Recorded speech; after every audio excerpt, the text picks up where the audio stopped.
Now, programming from the Illinois Channel, an independent, nonpartisan corporation formed to provide nonpartisan coverage of Illinois state government and other public affairs events taking place across Illinois. For more information on the Illinois Channel, please visit our website at www.illinoischannel.org.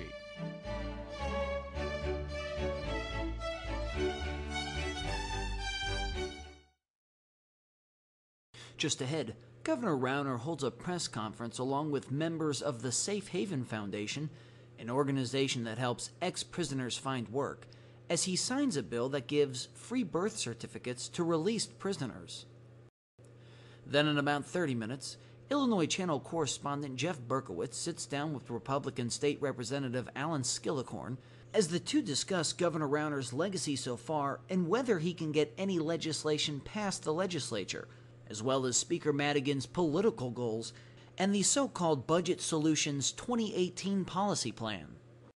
And finally, in about 1 hour, Mark Depew, the director of oral history at the Abraham Lincoln Presidential Library and Museum, sits down with former Governor Jim Thompson as the two recall the close 1982 gubernatorial election in which Governor Thompson defeated his Democrat opponent Adlai Stevenson by just 5,000 votes.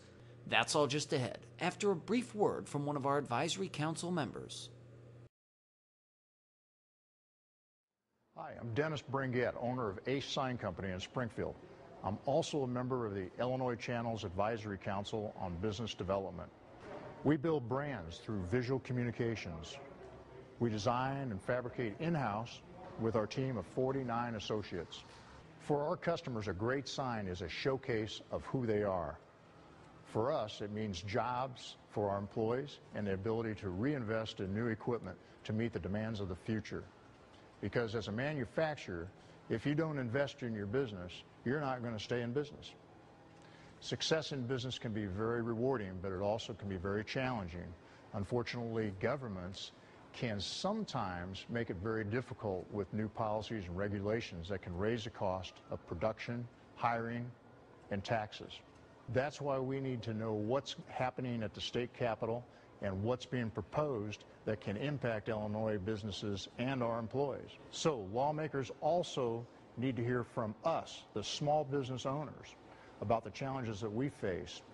And that's what we get from the Illinois Channel's coverage, to hear from the lawmakers and the governor, but also gives a voice to those of us in business. I'm Dennis Bringuette, president of Ace Sign Company, and proud to serve on the Illinois Channel's Advisory Council on Business Development.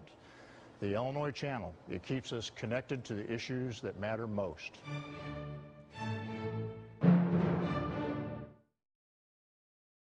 Next, from Chicago, Governor Rauner holds a press conference along with members of the Safe Haven Foundation, an organization that helps ex-prisoners find work, as he signs a bill that gives free birth certificates to released prisoners. This runs about 30 minutes. Hi, good morning, everybody. My name is Nellie Vasquez-Roland, co-founder and president of A Safe Haven Foundation. Our organization has been in the business of helping ex-offenders since 1994, and we are extremely honored and extremely grateful today to serve as the host site for what we consider an historic event, the signing of the Senate Bill 1413. Today, I'd like to start out by introducing a story, a success story of someone that has been engaged in the criminal justice system that can tell you firsthand his experience in terms of, A, what happened to him when he came out of the criminal justice system, and how the idea of not having a state ID affected his life and delayed his ability to get back on track, and what happened when he found his way to A Safe Haven, and how this bill would have actually fast-tracked his ability to get back on track. So without further ado, I'd like to introduce you all to David, and I'm going to have him say his last name because I guarantee you I will butcher it. But again, David, thank you so much for sharing your story. Good afternoon, everybody. My name is David Economopoulos. I call myself getting paroled from prison, and at that point, I got out. I was helpless, homeless, couldn't get no identification. Everything I had got lost when I was in transition with the police department. I jumped through hoops to get identification, birth certificates saying who I was, that I even existed. Once I finally got that, I was able to provide identification for myself, get employment, still needed help. I found myself at A Safe Haven. I've been here since the 6th of December. I came through the program, did my meetings, sponsors, everything like I was asked to do. At that point, I found myself growing in life, what I should have been doing a long time ago. Met Chef Marshall here. I got in the culinary program. I always had culinary experience in my background. My mother and father, my father worked for the Department of Agriculture. My mother worked for the city of Chicago. I had Catholic education, Lutheran high school, college graduate. So A Safe Haven gave me structure, direction. So by doing what I was told, demonstrating all the right fields that I needed to be doing, I'm also employed here. This couple months ago I was asked, and we have a culinary class. I'm an assistant culinary instructor. We do catering. We do great things for the city of Chicago. People that are homeless, helpless, that I was at one point in my life. So everything I have, I owe to A Safe Haven and their program. Thank you very much. Thank you for all your help. Thank you, David. Thank you. David's story really represents the lives of thousands and thousands of stories of people that are coming out of the criminal justice system.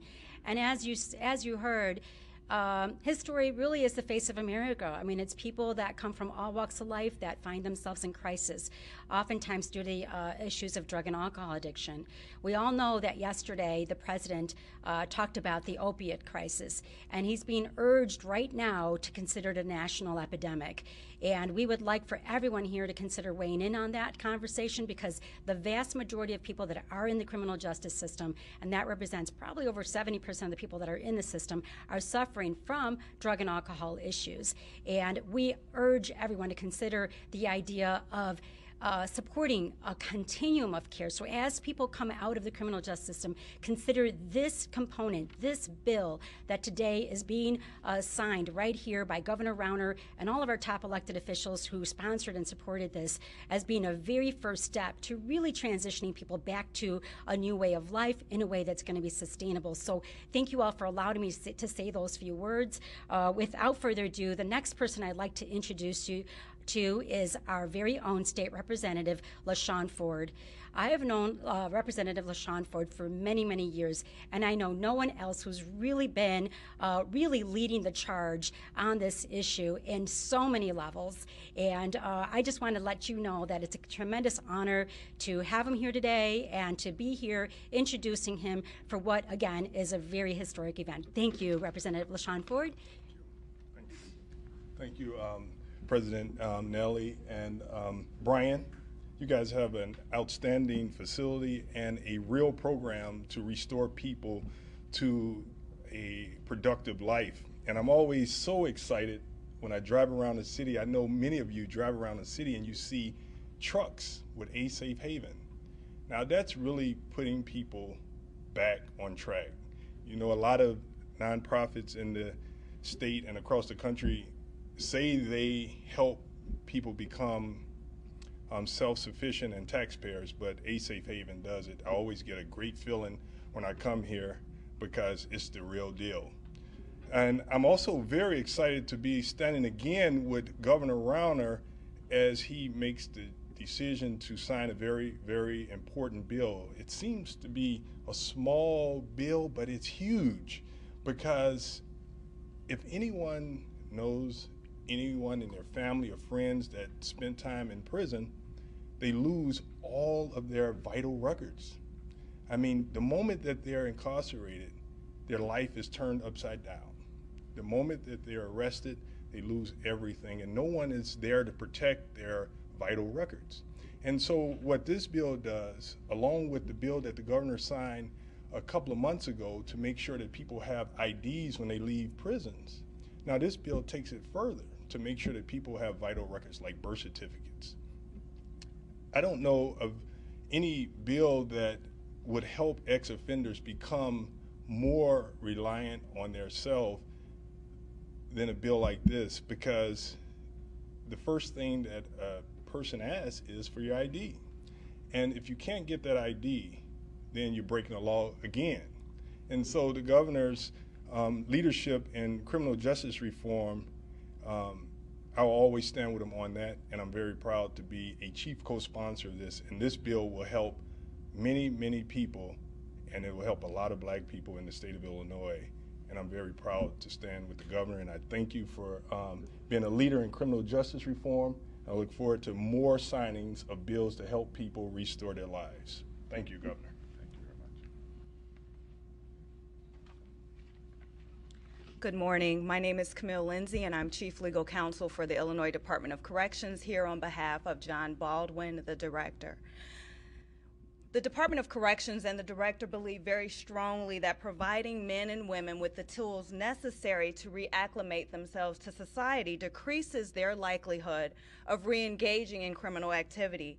Making sure that men and women have birth certificates when they go home will assist them in obtaining identification that is essential to them, not only obtaining employment, but locating housing, opening bank accounts, and so much more.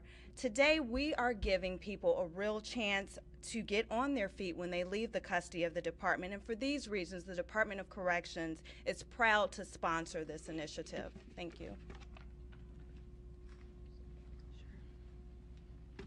Good morning. My name is Era Laudermuck. I'm the Deputy of Policy and Strategic Planning for the Office of the Cook County Public Defender. I'm here today on behalf of the Public Defender Amy Campanelli, and also on behalf of the thousands of clients that our office represents. This bill is a significant step in the right direction of allowing our clients to overcome the collateral consequences that come with being involved in the criminal justice system. This bill helps put a face to the individuals who are seeking to become productive members in their communities. It helps them have an identity. That's a human right issue. This bill is huge because it enables people to be self-sufficient and puts them on a more level playing field to try to improve their lives by seeking employment, having access to housing, access to education, and just being able to be a productive, law-abiding member of their community. And for that, we are proud to support this bill, and we'd like to thank Governor Rauner for signing the significant bill into law today. Thank you.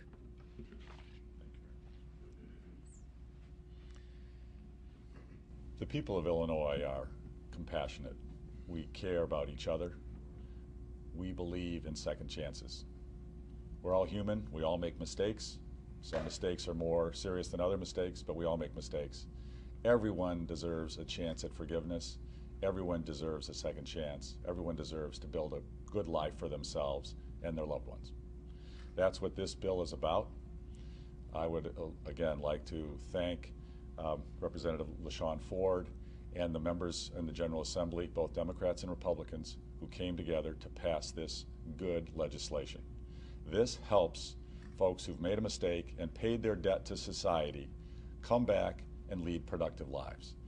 We need to reduce and eliminate every barrier we can to those who've paid their debt to society and are trying to reestablish themselves as productive citizens. We need to eliminate as many of those barriers as we possibly can. The tragic fact is many offenders, as they're leaving prison, have no financial resources, and many of their most important documents are not accessible. We need to help them get those documents so they can reestablish themselves, apply for jobs, apply for apartments, apply for communications contracts with phone companies, etc. And identification is essential to that, and a valid certified birth certificate is an essential part of that process. This bill that we're signing today, SB 1413, in essence says that our state government now will not charge any fees. It will be completely free for those offenders who are leaving prison and who do not have financial resources to get their birth certificate and other important documents issued to them when they leave corrections, and it'll be for free. None of the normal fees or charges will apply, so that the folks who don't have financial resources are not disadvantaged as they seek to make a better life for themselves and their families. This is an important piece of legislation. Again, I want to thank the members of the General Assembly for passing it. It's an honor for me to sign it. And this is just one in many steps we've taken in the last 2.5 years since I became governor to dramatically reform our criminal justice system so that it's not only focused on punishment, but it's focused on rehabilitation, mental health treatment, addiction treatment, and focused on helping folks establish themselves and lead productive lives. Job training, education, support, so those who've made a mistake can lead good lives for themselves and their families. This is an important part of making Illinois a wonderful place for all of our residents. And not only will it help establish productive lives, but it'll keep our communities safer. Folks who can lead productive lives aren't forced into a circumstance where they have to choose whether they are going to engage in criminal behavior again or not. They're able to provide for themselves and their families because they can get established and lead good lives. This is about public safety as well as about justice and fairness and social equity. This is an important step, and again, it's an honor for me to sign this bill. I'd also like to thank Nellie Rowland and her staff here. They do an extraordinary job at Safe Haven, helping those folks who need to get reestablished. They may be homeless, they may be without income, they may lack certain skills, they may need help with addiction, mental health issues. Safe Haven is there for them, whether it's veterans, especially veterans. I know that's how I first met Nellie 20 years ago. But folks who have made a mistake and are in criminal justice and need to get reestablished. They do a wonderful job here at Safe Haven, and it's been an honor for my wife and me to be supporters here for pretty close to 20 years. So thank you. With that, I'll sign this legislation. All right. Well, we'll look forward to seeing her soon. That's probably the transaction. Right? Correct. Well, when I got incarcerated, it got mixed up with the police department, and then going from the police department to prison. You don't have access to all that information that you had once upon a time before you were a citizen. Stuck in the system, you had no access to your driver's license, any of your personal belongings. So when you get out, whether it's months or years later, where do you go back to get that information that you had once upon a time?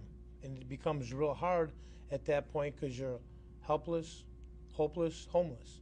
You don't exist in the world. No driver's license, no money, no birth certificate. You don't have anything, Social Security card that you carry on you for everyday identification. How long ago did you start that transition from prison, and what have been the major obstacles? The major obstacles was getting out in society on parole, and then even going to get link. You don't have identification, let alone going to get employment, to pay taxes, vote, and be a law-abiding citizen to society. Did Safe Haven assist you, and how long have they been doing that, assisting you in that transition? Safe Haven has been assisting me since the day I got here, which was December 12th to December 6th, 2016. It's from day one. They've been nothing but assisting me in every single step that I needed to be in. Employment. Yes. Yes. Right now I'm in a transition of getting my own housing within possibly a week or so from now. Do you have former friends who you knew in prison, and is everybody getting this kind of thing, or how do they? This is available. How did I get it? I just pretty much walked into it. I inquired about it. Just inquired about it, and they told me about an Safe Haven, and I'll give it a try. Sat down, kept my mouth closed, my ears open, and I met everybody at Safe Haven. Program worked for me, and I've seen a lot of people that it's worked for, and it continues to work for.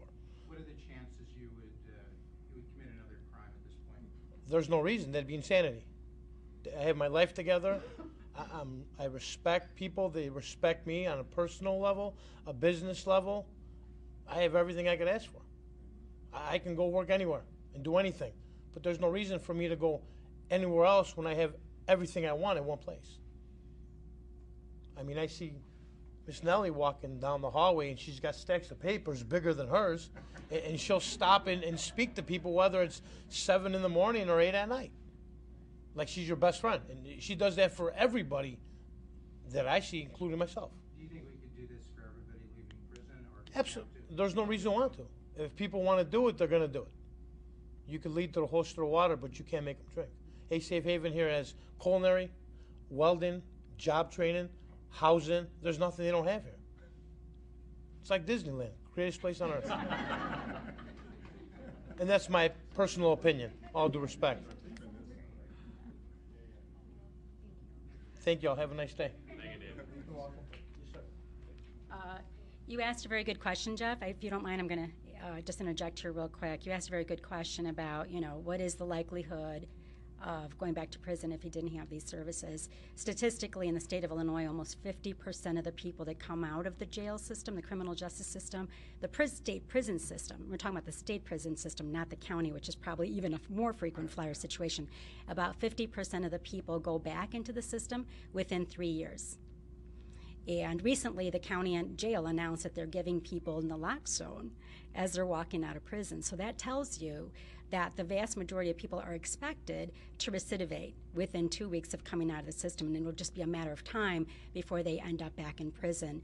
The issue of drug and alcohol addiction is a real issue that's costing Medicaid, that's costing the criminal justice system on all levels, from police to, court systems to jails to the prison system. And with one full swoop and one stroke of a pen, we are going to immediately see that trend begin the process of reversing. Like I said, this is just the beginning. My hope and my aspiration is for the governor to be the very first governor in the country to really lead the charge in designing and redesigning not just the delivery system for reentry, but also from prevention and diversion, so that people that have these issues have immediate access to services, and people like David, don't ever have to go through this bureaucracy, which really concerns me with the idea of the question that you asked about how did you lose your ID in the first place. I'm thinking, oh my God, with all the identity theft that's going on, how do we not have a proper chain of custody of people's IDs? It's just another issue. Think about that one. Thank you. Any other questions on this important topic? Yes, so, Governor, could you and maybe Nellie knows this, what percentage of the people coming out of prison come through either safe haven or something comparable? Is it like 5%? Is it a very small number? And could you, by executive order, Governor, could you somehow come out with a system that was designed for, 50% or 100%? In other words, should everybody be eligible for this kind of thing, or are there some we feel couldn't benefit from it? And we know how long it sometimes takes for legislation. So could you just by executive order do this today? Well, that was a lot of issues you raised there. Could you by executive order significantly increase the number of people who... Don't forget about North Korea. The number of people who could do what David did. In other words, could you by executive order say you're setting up a system so 25% of the most serious people who could benefit from this could do it, because why not? Well, so we want to expand these kinds of services as much as we possibly can. And as Nellie indicated, we want to try to do it on the front end before people actually have to go into the prison system, help them with addiction, help them with mental health challenges before they make a serious mistake for which they deserve to have to go to prison, which is a tragedy for everyone. But within our criminal justice system, we have been working since day one as governor. I've said criminal justice reform is one of the most important things we can do. It increases safety and it makes us more compassionate. It leads to a better life for everyone in Illinois. We are repositioning our facilities. Already 2 of our facilities, which have been historically just prisons, just keeping people locked away, we've converted them to life reentry facilities, where we now have facilities in central Illinois and one in southern Illinois in Murfreesboro that used to be a prison. Now what they are is a not quite so nice version of what Safe Haven does. There folks get job training, they get life skills, they get their access to their documents, they're given educational opportunities, addiction treatment, mental health support. So when they're ready to leave, they're ready to maximize their opportunity to lead productive lives. And we're going to try to convert as much of our correction system as we can to rehabilitation and support, increases public safety, and drives a better life for everybody. Since you're the governor and since you're in control of the Department of Corrections, it would seem you could do much more on this without legislation by executive order or by simply directing your director of corrections to convert these facilities. You really don't require legislation, even though you have it here today, do you? Well, it depends on which changes. We are in process of converting other facilities as well to life reentry. We've reduced our juvenile justice population, the young offenders, dramatically, and we have moved them into local community residences and really focused with them, especially on addiction treatment, on life skills, and on education, so that rather than locking up a teenager, which is so tragic, we're helping them get reestablished in their lives, and we're converting our facilities as best we can. I wish we could snap our fingers and have it all done immediately. This system has been created over the last 100 years. We're changing it as fast as we can. I'm not the most patient person on the planet, but I'm very persistent, and we're going to get this right, and we're going to make our criminal justice system truly just and fair and working better for everybody. Off topic? Any others on topic? Okay, so you guys might want to move out of the line of fire. This is, yeah, so thank you. Okay, thank you. Contrast between that, like it will affect a lot of school districts. Are you concerned about this? That we'll get the numbers and you'll see that districts are losing money? Well, I'll say a couple things. The answer is yes, I'm concerned that our staff found some errors in what ISB generated. So that's, anytime you find that, that's a concern. We immediately, our staff looked at it, found errors, let ISB know that we thought there was an error. ISB staff agreed there probably is an error, and they're working to correct that right now. And I'm pushing the ISB, you know, they're their own entity. They work at their own pace with their own process, but we're encouraging them to get the analysis done as fast as possible. Everyone, you and your readers and everyone in the state deserves to know the economic dynamic, and we're pushing to get that out as fast as possible. Governor, you said that everybody makes mistakes. Have you made any, particularly when it comes to education funding, something that you've championed? Peoria Journal Star today in an editorial really goes through point by point, and they say that you, quote, sabotage the very reform the governor once championed, in talking about your mandatory veto. They say that by doing so, you literally sabotage the reform that you once championed when it comes to education funding. So did you make any mistakes when it comes to that, or in general, the direction of your office, which people say is going very much to the right? Is that an accurate description? Have you moved right? Well, two separate questions, yeah. Okay, two questions. First, I ran for governor for two primary goals: to have a booming competitive economy, creating great careers for everyone in the state, which we haven't been doing for 30 years, and we're making progress. We've added about 120,000 net new jobs. I'm proud of that, but we got a long way to go. Secondly is to have the best education system in America, and that's cradle to career, and that's early childhood, K to 12, community colleges, universities, and vocational training. Our education funding system has been broken for years. For 20 plus years, we've tried to change our education funding system. Before I became governor, the General Assembly, the majority that still controls it, cut school funding 4 times in the prior 10 years. We have used our children as political footballs prior to my becoming governor. And I said no more. More school funding. I demanded more every year, and we're getting more every year. I'm very proud. I'm putting our children and our teachers first. Now, the way the money has been allocated has been broken. We have the biggest gap between low-income districts and high-income. Everything that did you sabotage the opportunity to fix that? I'm sorry, I don't mean to interrupt. The answer is no. The answer is no. Simple answer to that is no. Everything that is in my AV, we advocated during the commission process. At the very last minute, what was mostly a good bill, the new education funding formula itself, I support, and that is still in my AV. We're going to lower the gap between low-income schools and high-income schools, and Chicago is going to get more money, and Rockford and Cicero and Maywood and Blue Island and Dalton and Harvey are going to get more money with my AV. This is important. This is a social justice fairness issue. Now, there are other problems in the bill, and I've corrected those with my AV. And I hope they pass my AV, and it's important that my AV that I took the action that I did. But I've said from day one, I'm open if there are other ideas, other compromises, new solutions, and that's why I've encouraged members in both parties to keep negotiating, keep working. If there's some compromise. Though, in terms of not putting out your changes sooner, you said that that Democrats put children as pawns by not unveiling their plan in June. You could have introduced your plan in June, had this all scored instead of still waiting. Well, Is that not a mistake? So I'll never claim to be a perfect person. Never have been, never will be. I don't know anybody who is perfect. We can all try to do better. But let's be clear, there is no legitimate reason for the General Assembly to have sat on that education bill for 2 months doing nothing. No excuse. From here, we need to try to move quickly.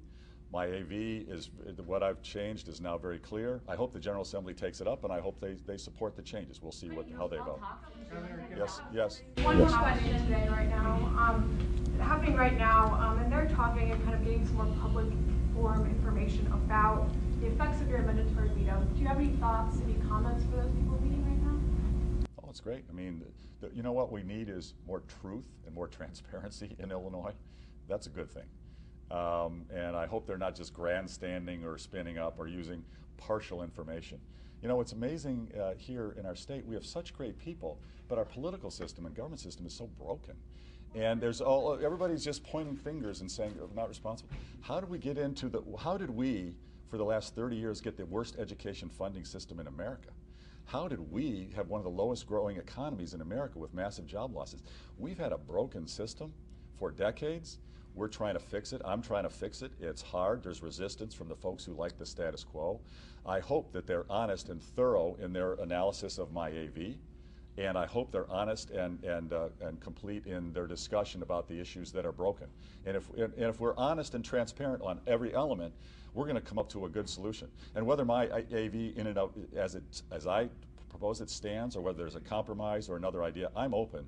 But we should do this quickly and in a way that's fair for our kids. Thanks very much, everybody. I appreciate it. Governor, one question.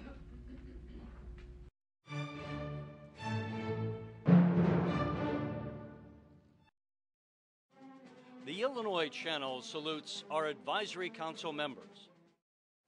Hello, I'm Michael Jacoby, Executive Director of the Illinois Association of School Business Officials. Most people never look at a school and think of it being an economic enterprise that spends tens of millions of dollars every year. They look at the school as a place their children attend for education, or perhaps as a place to attend a local sporting event. But handling the business of education is the job of the school business officials. We're the ones that keep track of the millions of dollars that come in and go out. Our members face a myriad of issues that include financing new buildings, paying teachers and staff, tracking our pension costs, and supervising the many businesses that contract with local schools. And that's why I'm so happy to serve on the Illinois Channel Advisory Council. The Illinois Channel connects us with legislators working on educational issues in the state capitol, as well as covering educational issues being discussed at conferences around the state. As we see in the debate over pensions, the many details involved in just that one issue, we need a news organization that's willing to give enough time to cover an important issue in depth. I'm Michael Jacoby, Executive Director of the Illinois Association of School Business Officials. I'm also proud to serve on the Illinois Channel's Advisory Council. The Illinois Channel, it keeps us connected to the issues that matter most.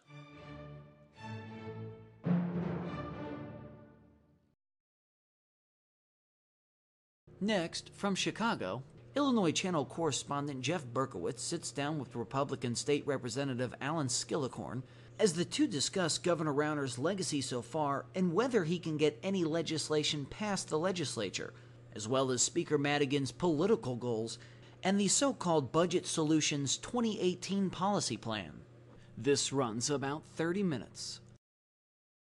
Berkowitz is my name, and politics is our game. And we will be doing lots of politics and public policy this evening because we have as our guest State Rep Alan Skillicorn from Dundee. The show, what we're going to do here, there's a revolution going on.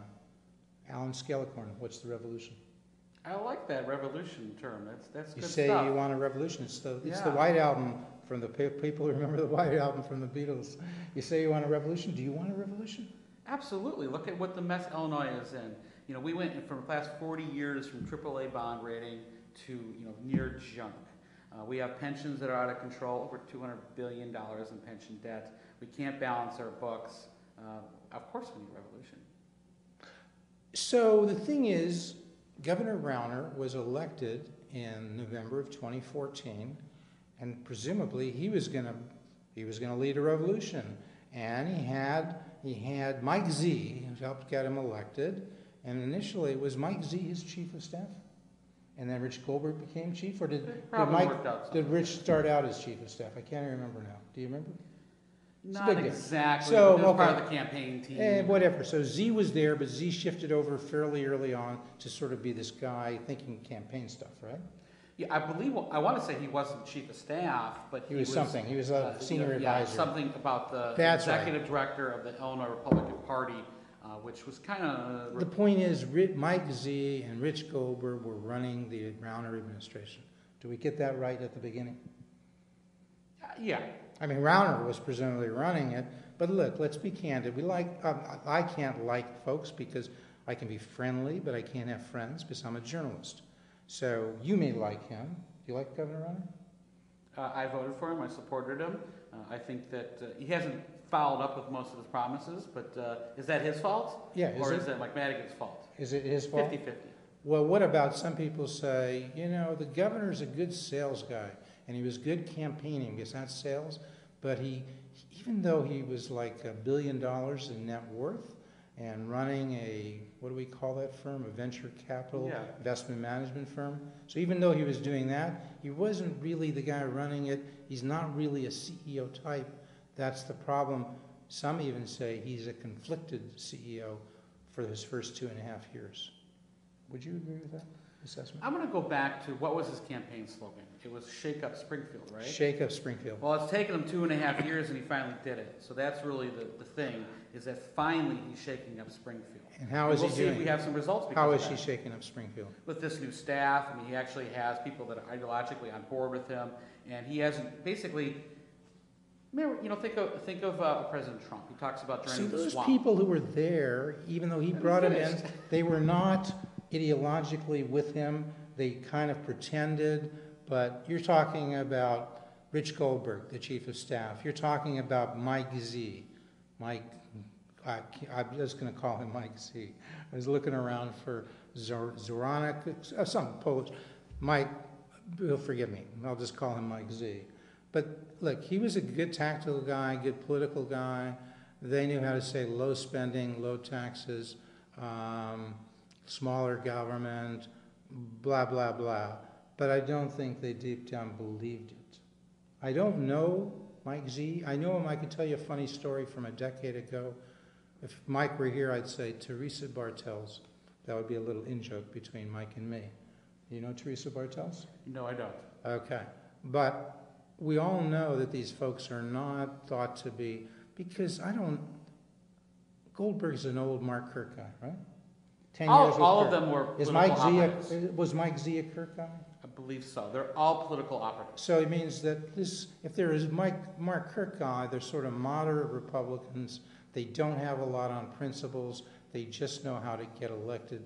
And that's not a slap at Mark Kirk.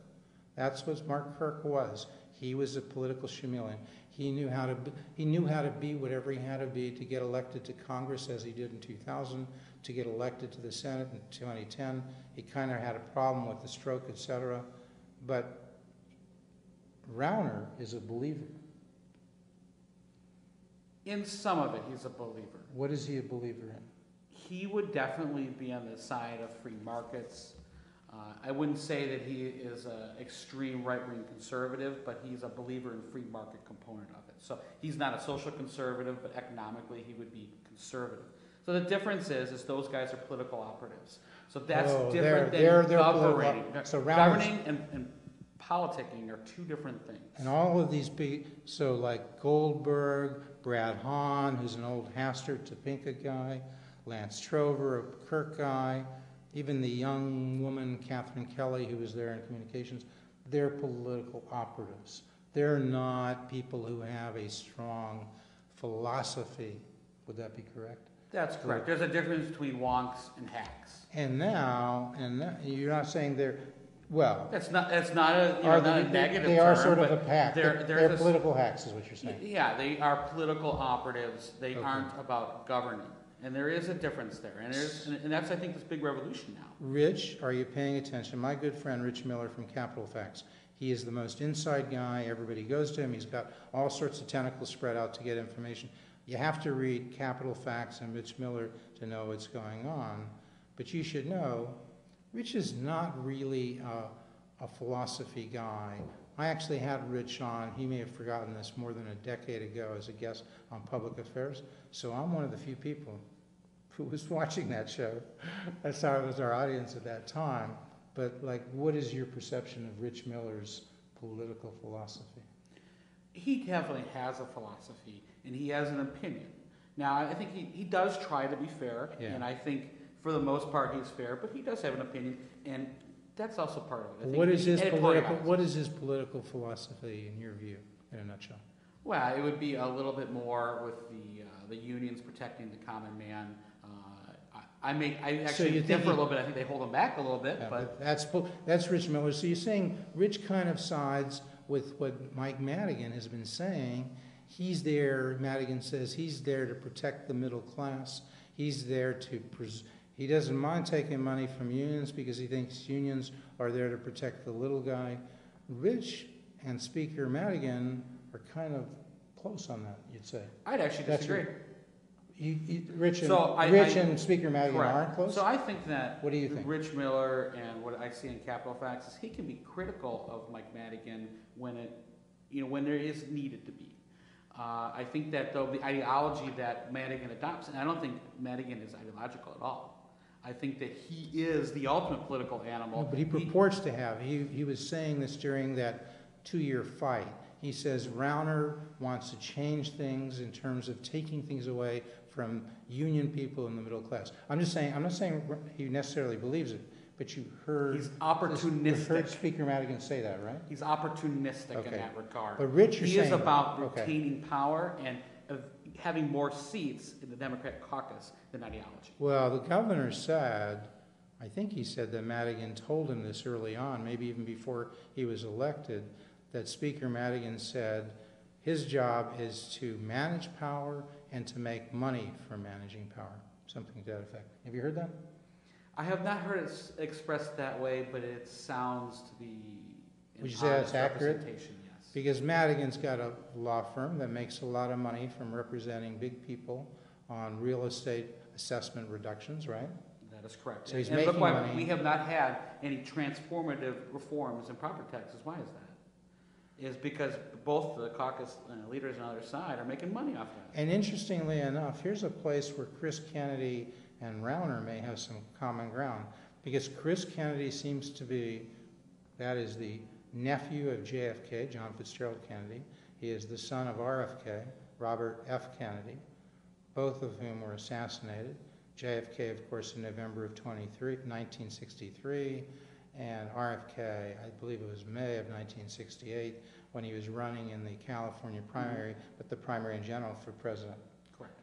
Okay, that's Chris Kennedy, one of the major candidates for governor in the Democratic primary. But he's been very critical of Berrios, he's been very critical of Madigan. He says they have conflicts, so they can't deal with the issue you raise. They cannot honestly look at reform because they're making money off of the system that if it were reformed, they wouldn't be able to make as much money. So you and Chris Kennedy would be singing from the same choir book? Is that what they say? Well, you can't. Well, he has also taken advantage of the same perks also. But also, is he who has taken advantage? Chris Kennedy. He has taken advantage of some of those same. Well, he went there. Maybe not as so bad. Even Rauner may have gone to Madigan to get a tax reduction. So there's a difference in going to a firm and getting a tax reduction and making your whole life about it. You would agree. That part is correct. But is it opportunistic also because he is not endorsed by the machine? He's not endorsed by the the status quo Democrats. So of course, what does he have to do? Whereas he takes them on. But you're saying J.B. Pritzker seems to be getting those endorsements, getting the endorsements of the unions with the blessings of Speaker Madigan. So you're saying, looking at the Democratic primary, in your view, you're saying J.B. Pritzker has more to gain by supporting the Speaker, whereas Chris Kennedy, he doesn't have anything to lose by attacking him. Pritzker has bought those endorsements a long time ago, and he is definitely allied with Speaker Madigan and his interests. Okay, but we're digressing, my fault. So we talked about the old Trover and Lance Trover and Brad Hahn and Rich Goldberg, Mike Z, out with the old. They're gone. They're gone. Like way gone, okay? And in with the Illinois Policy Institute. Who would that be? Who is like the king of the Illinois policies? John Tillman. He's the CEO. I think that's. I don't think he has a job at the administration, though. Well, but at least I have not seen it. Yes, but he, as we all know, he would say one of several senior advisors. I would say it appears to be one of the primary senior advisors to Governor Rauner for the first 2.5 years. In fact, I was shocked that John wasn't having more influence in policy. But as some people said, Jeff, you have to remember the governor talks to a lot of people, not just John. But now he's not taken a position, but so many of his people from the Policy Institute have, starting with who's the main person in the Rauner? Well, I think Christina Ramison and is there. Her position is what? She's the chief of staff now. She's the chief of staff. And who's also there from the Policy Institute? Well, you have a whole new crew. The communications team. Diana Rickert is there. There's a policy advisor. Mike Lucci. Correct. Laura Patrick from the Scott Walker regime, so kind of the same thing. Matt Besler now is there on the political side, I right? think he might be replacing Mike Z on the political side. Yeah, and he had been at the Illinois Opportunity Project, which was sort of the political arm of the Policy Institute.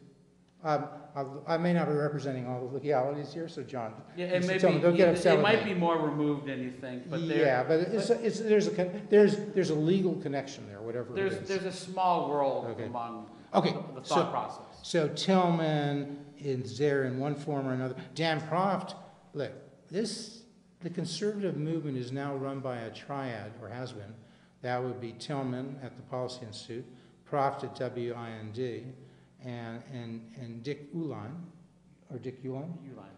and some of the other rich people like Ken Griffin and so forth were backers of Rauner. Do I kind of have that? Those are the people who've been running the state GOP now for the last 2 years. And of course, Rauner. I don't know if I'd go so far because I haven't seen that affinity, from the inside. But I mean, there's definitely an influence there. Okay, so that's what's running things. And now you say there's a revolution because of these folks. I'm holding in my hand here, folks, a list of the Policy Institute people. That's the revolution we started the show with. That's the revolution you're championing. Is that right? For a long time. I mean, I have been about free market principles. I want to change things. I mean, I love Illinois. I want to stay in Illinois. I don't want to see us lose population. I don't want to see our debt increase. I don't want to see our credit get downgraded. These are real issues. So are you talking turnaround agenda? Are you talking, okay, let's speed up. The turnaround agenda is kind of now passé. That was here. Rauner said that when he first became governor. Apparently, I would say Mike Z ignored it. Goldberg ignored it. They just went fighting to fight, like political operatives. I don't think they had an effing idea, if I can use that expression, on our former governor, Rival Village. They had not an effing idea what those reforms were about. If you want, go to youtube.com/public affairs, watch Jim Durkin 2 years ago discuss those reforms on public affairs. The only time anybody from the administration was talking about it. But now Christina Rasmussen, she has like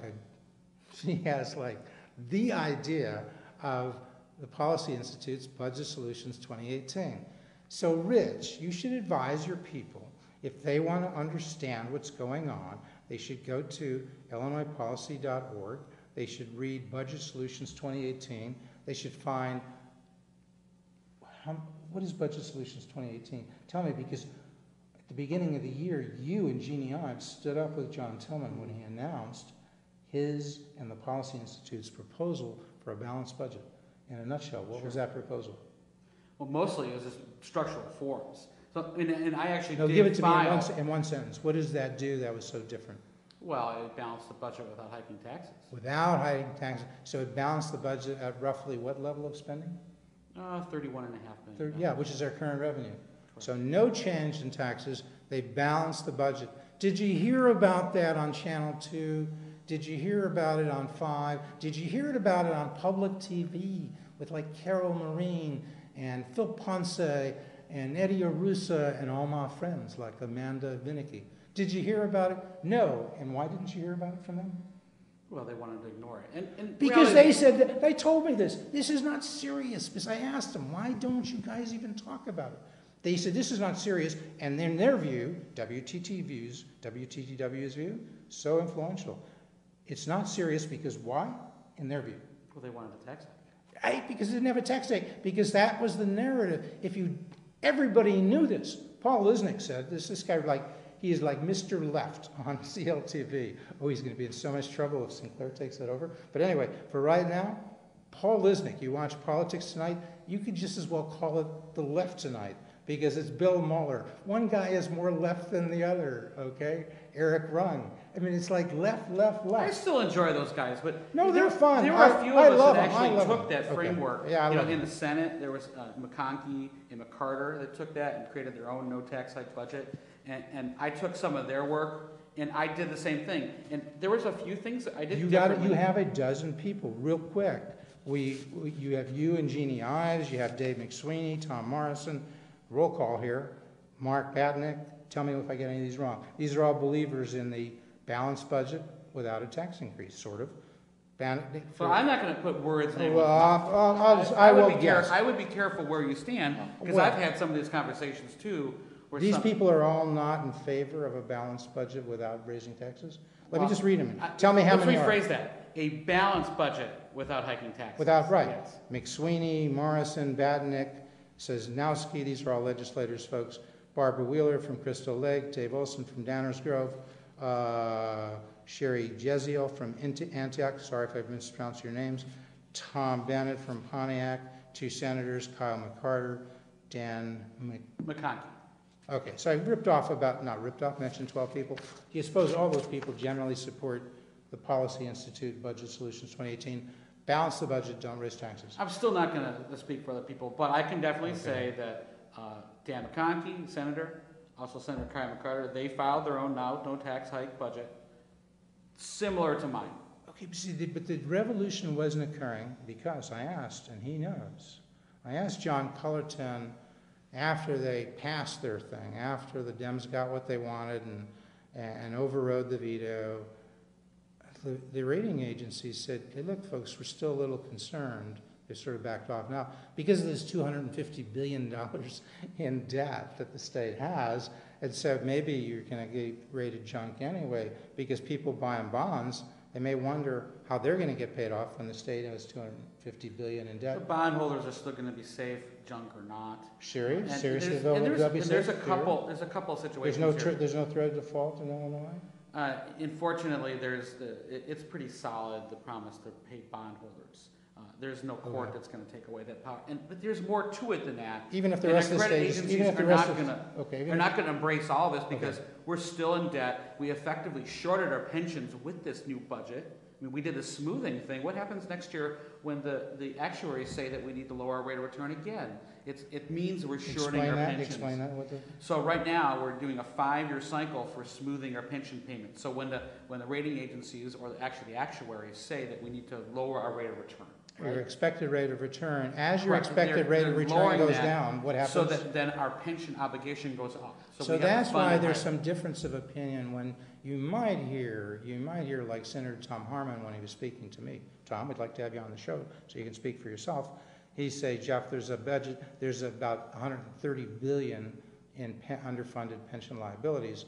And you would say, not $130 billion, about 200. There are different ways because the rate of return.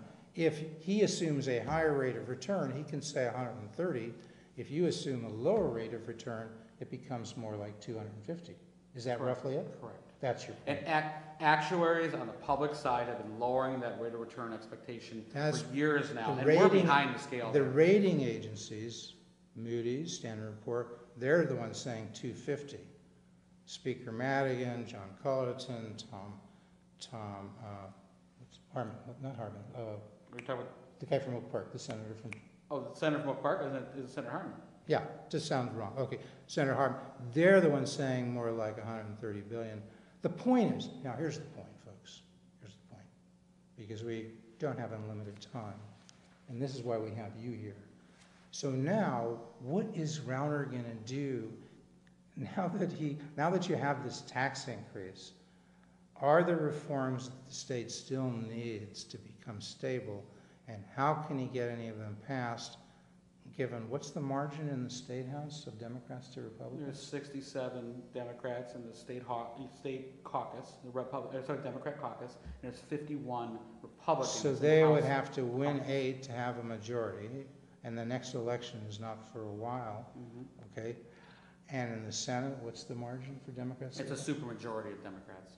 Yeah, so it's like 37 to 22. Yeah. So given that, are you crazy to think there's going to be a revolution? Are you crazy? I've never called my guest crazy before, but you have rank and file Democrats that want reforms too. Oh, so not everyone disagrees on some of these reforms. It's just Speaker Madigan. I voted on and co-sponsored a property tax reform that it passed the House, but it never moved in the Senate. There are plenty of these reforms that rank and file Democrats don't have a significant problem with, but Mike Madigan doesn't then let them move. Yeah, well, okay, but even before we get to the Democrats, we have to mention these folks. These were called sellouts by Paul Caprio. Steve Anderson, Terry Bryan, Fortner, Hammond, Harris, roll call. Those are 5 Republicans right there. Sarah Wojcicki Jimenez, Bill Mitchell, Robert Pritchard, Reginald Phillips, Michael Pekin. Those were all folks who voted for the tax increase and then voted for the override. Are these 10 people politically dead? Folks, are you dead man walking? Or will they all be primaried? Will Proft and Besler and folks go after them? Because if you want a revolution, you got to make sure you're all on the same page. And trust me, these folks are not on the same page. I think they're going to see challenges both from the governor's team, but also from constituents. Does that mean all of them are going to lose their seats? I wouldn't. I don't think that's plausible. But if you go after them, pushback. If you go after them and you win some, you shake them up. In the future, they're less apt to go off the reservation. It's funny. I mean, do you think the mainstream media, they say, oh, this is terrible what they're doing, these people, but they never say that about Democrats when Mike says, now it's your turn, just vote for the tax increase. Don't forget what happened, to Ken Duncan here in the city when he, refused to go along with Mike Madigan. And they dumped Ken Duncan, Mike Madigan, because he dared to go with Rauner on a vote. Correct. And that's so that does happen. You need that party discipline, don't you? In that sense, Rauner is a bit like Madigan. Madigan's like Rauner. I don't think you could say it's wrong for Rauner, but it's right for Madigan, or vice versa. You need party discipline. Well, you also you have some independence of the party too, but it depends on the political bed you make. You can stand up to your leaders, you can stand up to your party if you can back it up. If your constituents support you. So you're actually advocating for your constituents sometimes more than what the party says. So, and what the party has to do is go after some of the Democratic targets and win those. Sure, Rauner won her Decatur district by 6 points. Manly, Rauner won her Joliet district by I don't know how much. Mayfield's a big Dem district. That might be a tough sell, but you got to go after him. Mike Halpin, Rock Island, Rauner barely won. These are all big taxers, Democrats. You got to... My good friend, Dan Proft, I guess I can have friends, I don't know. I know Dan, he's been a guest on the show. He may not want to be a friend. I'm just a little joking. Presidents like LBJ used to say, my fellow Americans, my good friends. You got to go after these folks. You got to get them. You got to bring about change. And if you do that at the same time on the political side, what are those major reforms you're pushing for right now in your revolution? State Representative Alan Skillican. It has to be pension reforms. But coming up, I'm sure we've got a couple minutes left. We're going to talk about probably this education funding thing. Real quick. If I live just rip here, off the reforms, and then we'll come back to education. Well, but do it real quick. Well, what other reforms? You're going to have TIF reforms. You have the property tax reforms. Really, pension, property tax, TIF. Those are big ones. Pensions are big because about like half of the way the Illinois Policy Institute constitutionally and legally balances a budget without the tax increase is modifying pensions in a variety of ways that are constitutional. Getting those pensions to be paid locally, not statewide, that incentivizes people, since they're paying for the pensions, they're not going to hand them out so easily. Number one, right? That's a component, yeah. You got to, local government, you give the government $1.6 billion. well, if it's not coming from the state, if now they have to take care of it, they're going to run their governments more efficiently. So these you also reforms, have to give them more freedom to control. I mean, so much local municipalities are controlled by Springfield and the unfunded mandates. If you give them some freedom, they can pass along savings to the people. As Prof said a long time ago, you need system reform. The money, the drivers, Medicaid, big money from the state budget, 25%. Pensions, 25%. Education, 25%. Unless you're reforming those things, you can't really do much. That's where the money is. As the bank robber said, why do we rob banks? That's where the money is, right? Well, so back home. So let's go, we only got a minute or two. What's the big thing? It might be, we're taping this on July 25th. It won't be seen till early April. They'll probably decide the Senate one. August, probably, not April. Excuse me. It probably won't be seen till August, and the Senate one education issue will be decided then. What is the nub of the Senate one education issue? It's a evidence-based model for school funding. Unfortunately, it leaves Chicago out of that evidence model and funds it through block grants. And if I was a Chicago taxpayer, if I was a Chicago parent, I would be piping mad. Not because of this evidence-based model, but because Rahm Emanuel and the city council has billions of dollars in their TIF districts, and they underevaluate property, so that's unfair. And in the suburbs, I mean, why should they pay more in property taxes, essentially, because Chicago doesn't handle their own books? So your point is, Rauner should veto, as he's going to do, veto this funding bill for state education. He's basically going to try to carve out, take away the pension bailout, as he calls it, for the Chicago system. Maybe take away the block grant that's special for Chicago. Everybody else gets more money, and maybe they'll compromise on that.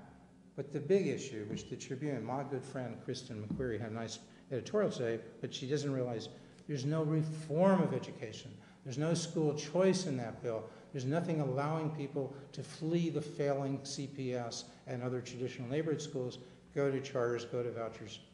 Do you agree? I would agree. I don't think just throwing more money. So my district gets more money.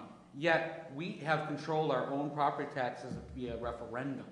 And so do we really need more money from the state? Probably not. We do a very good job at our current funding level, even though evidence-based says we need more. So the main thing is... It doesn't always make sense. Veto that thing, do a mandatory veto, get something done, some help to some people, and then start talking about school choice, and then start talking about pension reform, and then start talking about Medicaid reform.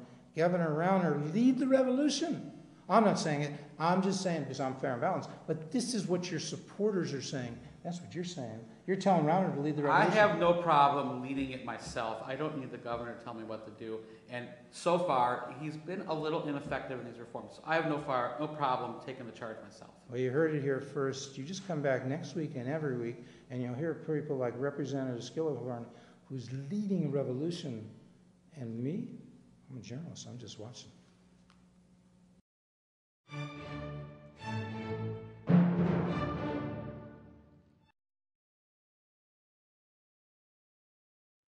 Hi, I'm Dan Montgomery, president of the Illinois Federation of Teachers. More than 100,000 IFT members work each day in schools, universities, colleges, and state agencies across Illinois. They're professionals who teach our students, keep our public buildings safe and clean, and provide critical state services, and much more. As an advocate for our members, their professions, and those we serve, the IFT works in Springfield to support legislative policies that promote high-quality schools and public services. We also fight to protect collective bargaining rights for all our members and all working men and women. We do this through an organized program of advocacy and year-round monitoring of public policy proposals. And that's why the IFT is proud to support the work of the Illinois Channel, whose coverage connects us to legislative debates and committee hearings, as well as interviews with leaders on key issues like the state budget, tax policy, public pensions, and education funding. Funding education is one of the primary responsibilities of Illinois state government, so we should all pay attention to the policies being proposed and how they may help or harm our children's futures. You know, what's happening in the State House today directly impacts what happens in classrooms tomorrow, and what happens in classrooms impacts the future of our state and our nation. for decades to come. I'm Dan Montgomery, president of the Illinois Federation of Teachers, and I'm proud to serve on the Illinois Channel's Education Advisory Board. The Illinois Channel, it keeps us all connected.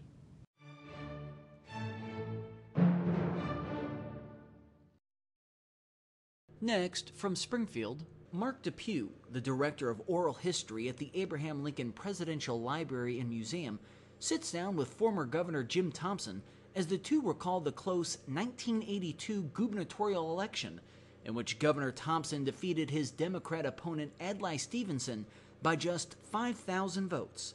This runs about 1 hour. Welcome. My name is Mark Depew. I'm the Director of Oral History with the Abraham Lincoln Presidential Library. And today I have the distinct pleasure of having an opportunity to interview Governor Jim Thompson. Good morning, Governor. Good morning, Mark. You and I I've been looking forward to this interview for a long time. I don't know if you have or well, not. Let's see how it goes. We'll find out. We started this project doing a series of interviews with you some time ago, and we've already had 12 sessions. And we've gotten up to 1982. So today it's all about the election. We've got to move it along, Mark. We're going to go slow today, Governor. It's all about the election of 1982. Wonderful. Which there's some interesting stories, I would yes, hope. Yes, there are. The closest gubernatorial election in Illinois history, would that be correct? Well, modern history. If you go back to the early 19th century when there were fewer voters, you might find a smaller margin, but in the real world, modern history, yes, the smallest, 5,024, except that 100,000 votes were stolen in Chicago, so the real margin is 105,074, but it's more fun to have the 5,074, so I've got the largest margin in state history, and the smallest margin in state history. The largest would have been the 76? 76. 76 election. Yeah. Well, that illustrates one point here to start with, that you had already won 2 gubernatorial elections. Right.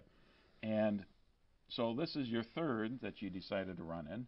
I'm sure you made that decision in 81. Do you recall how you came to the conclusion that you needed to run a third time?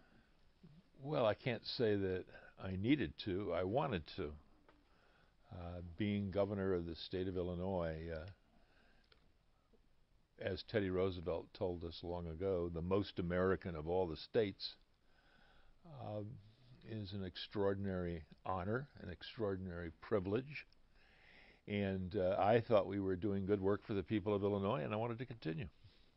What I'd like to do here before we really get into the meat of the election, I didn't have any campaign ads for the 1982 election, but I wanted to show a short excerpt out of one of your campaign ads from 1976, one of those things that kind of introduces you to the Illinois public, if you will. Sure.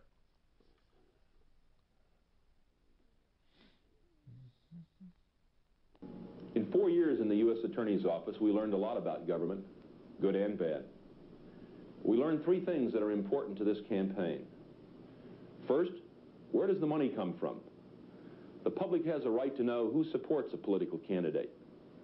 The public has a right to know whether anybody owns the candidate, and nobody owns Jim Thompson. That's why we're disclosing every dollar we receive every day of the campaign. Campaign promises. What's your name? Too many candidates make promises that they can't keep, and so my only promise is one.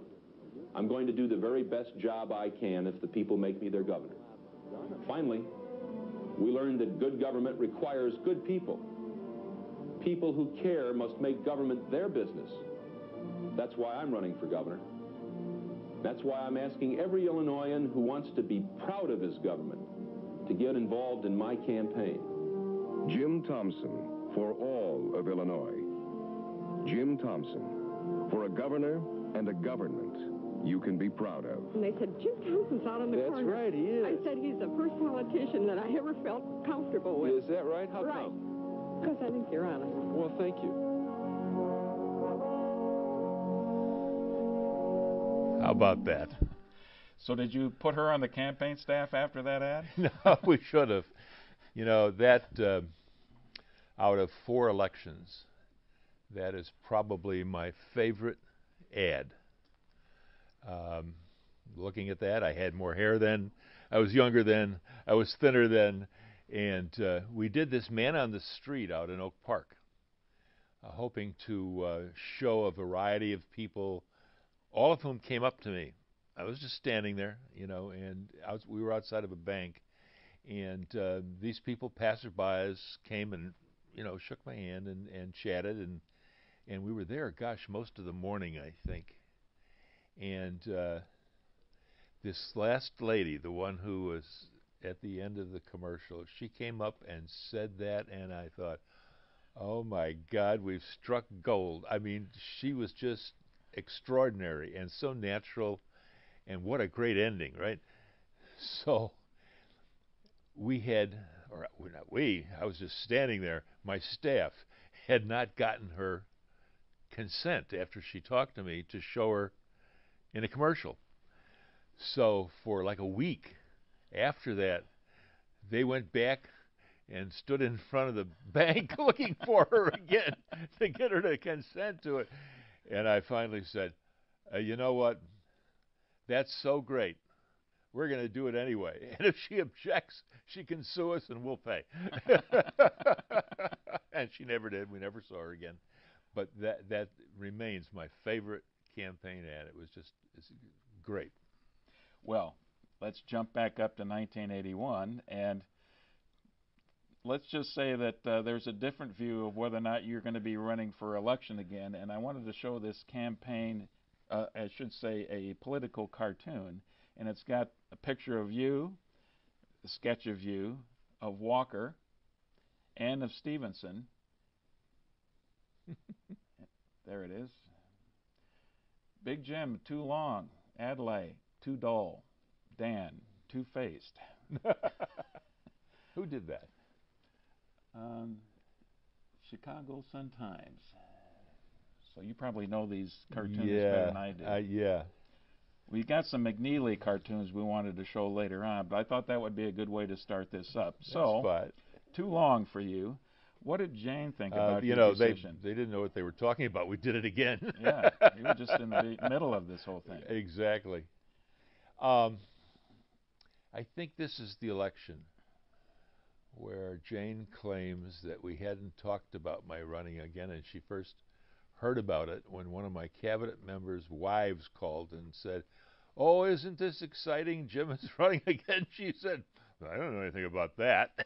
So when I got home that night, she said, "Well, I see you're running for governor again. It'd been nice to talk about it."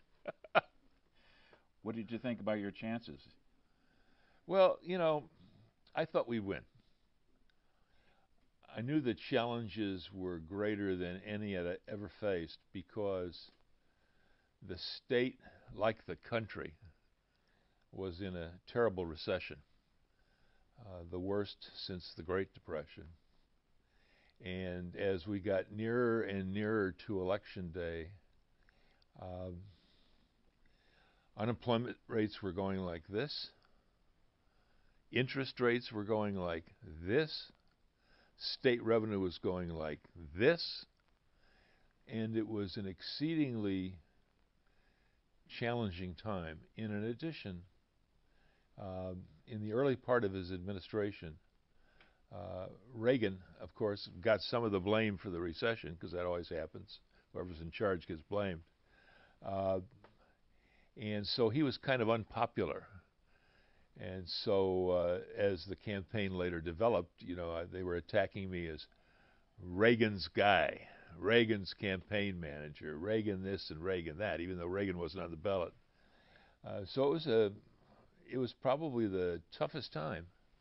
And so I knew the election would be close. I knew it would be tough. And I decided to take the challenge and turn it around. So my campaign slogan that election was "A tough leader for tough times." And I said, you acknowledge it, seize hold of it, run on it, rather than letting it run you over. Well, you've been mentioning some of the statistics, and I think it's appropriate that we take a harder look at the statistics. And this is January 82.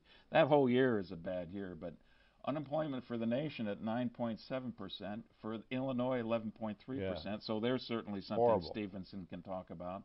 Inflation rate of 8.4%, and this one I think would astound anybody today, a 30-year loan rate of 16%. Yeah, yep.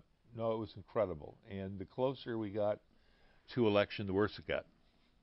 Almost as though, you know, a great economic figure in the sky said, okay, it's November 7th, we're going to make sure that's the worst day of the year.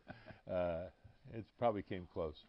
Well, here's what Stevenson had to say, that he accused you of, quote, presiding over an economic decline that is unprecedented for Illinois and unmatched by any other state. Well, I'm not sure that's completely accurate. But as I said, you know, we're one of 50 states. We're a microcosm of the nation. Look, in the real world, let's acknowledge that recessions are governed by big macroeconomic issues. I mean, I had nothing to do with the inflation rate sitting as governor of Illinois. I had nothing to do with the 16% interest rate. We're all victims of a recession, whether you're leading the state or you're a citizen who's trying to find a job or hang on to a job. And it's also governed by international trends. Where are our exports? You know, Illinois has been a big export state. Are they declining? Why are they declining? Is the rest of the country or is the rest of the world in recession, and therefore they're not buying as much from us? And that all traces back to a guy on the production line in Illinois. So, truth be told, while presidents and governors get credit for good economic times simply because they're in office, and so they get to claim or at least benefit from good economic times, the reverse is true. Presidents and governors get blame for bad economic times, even though, in a real sense, they have nothing to do with it. And so what you have to do, and what I tried to do, was to make sure that people were going to be protected by you as much as you could be, that you cared about their jobs, you cared about their suffering. You remember in the campaign for re-election of President Bush, when Clinton was his opponent, that's all Clinton talked about was the economy and how it was hurting everybody in that recession. And Bush could never get across the notion that he really cared about people and what they were going through, even though in that, what I would call white-collar recession in Bush's time, it was his political base that were suffering the most in that recession. White-collar jobs were disappearing. Guys who had worked and who were 50 years old all of a sudden were unemployed. Their kids were coming home from college. They couldn't get jobs. And Clinton, that's all he talked about. And it was his strength. And nothing else mattered in that election. It's the economy, stupid. It's the economy, stupid, and that was exactly right. Well, let's get back to your election early in 1982. Obviously, one of the first things you have to do as a governor in any year is propose a budget. I think your budget that year was 14.1 billion dollars, which was a pretty austere budget. It was. What kind of things did you see that you had to do to be able to maintain something like a balanced budget, since the revenues were cratering, quite frankly? Well, you had to cut spending. I mean, that's the only answer. Look, Illinois is not the federal government. We don't print money. You might wish you could print money in the midst of a recession, but you can't. Only the Congress can print money, it seems. So what do? You cut spending to match what you think your revenues are going to be. And that's what all states have to do. No state can print money. And when you turn to the budget, as tough as it is, you've got to first look at the places where you're spending the most money. You know, you could close a tiny Department of State government, you could close that 100%, and it wouldn't even begin to scratch the surface of a recessionary budget. So where do you look? Well, you look at education. Education is in budgets in the billions of dollars. You look at welfare in the billions of dollars. You go to the places in the budget where your spending is right at the top, and you take that down. Does that hurt people? Absolutely.